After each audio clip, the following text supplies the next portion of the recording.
Once in a while na agad to. Ito nga, okay na itong experience na ito. Kumbaga, yung fish na, icing on the cake na lang. Yeah.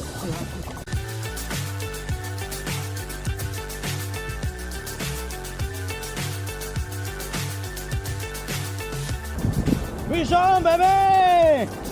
Woohoo! Welcome to Camp Belford with my buddy Elizar. Last time we went out 2018, so that was like 6 years ago, and we had fun that time. Ngayon sa ibang lugar kami. Tamang-tama yung labas natin, bro. Kalmado. Kunin mo to, tol. Ha? Kunin mo. Ano yan? Walkie-talkie. Oh. Para hindi tayo nagsisigawan. Para pagka-fish, para pag nakapag-fish on ka, timbrehan mo ako. Testing natin. Meron? Yes sir, yes sir. Diba? Let's go. Oo. Diba? Nice. Doon tayo sa may island. Na-absorb ko lang yun. Timing, no? Timing yung pagpunta natin. Parang hindi ba ganito kumis nito? Hindi, minsan nagpunta kami ng pinsan ko dito eh. Sobrang alon. Oh, hindi nga. Tapos napunta kami sa Kawarta Lake.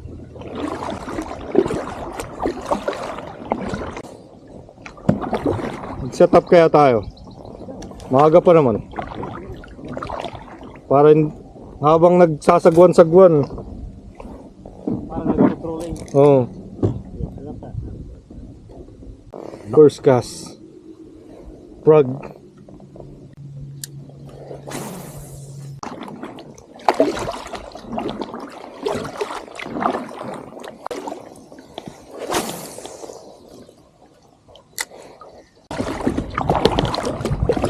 An hour na kami sa tubig.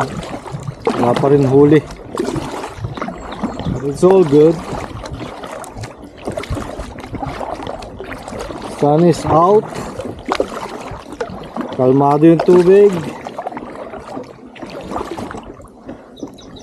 It's a nice weather. Dito tayo sa bato. Mayroon dito malamang. Doon ako sa may isang bato. Dito tayo. Spend time dito. Alas 8 pa lang, 8:30. Ha? 8:30. Doon ako sa may yan. Ang ganda ng cottage na yun ah. No? Oo. Laki oh. Kaya nga. Saan? Kaya ba yun? Oh. Yan yung island. Ang laki nung nakita ko dun sa ilalim oh. Kaya ilalim ng boat.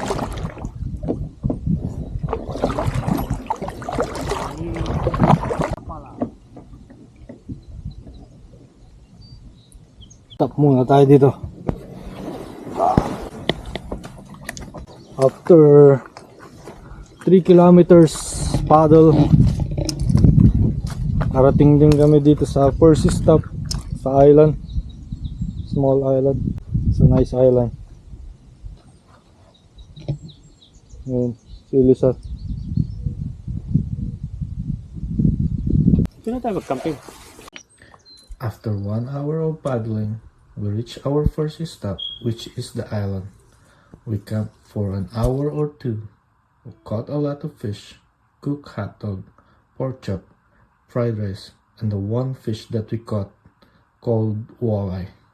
Walleye is my favorite fish here in Canada.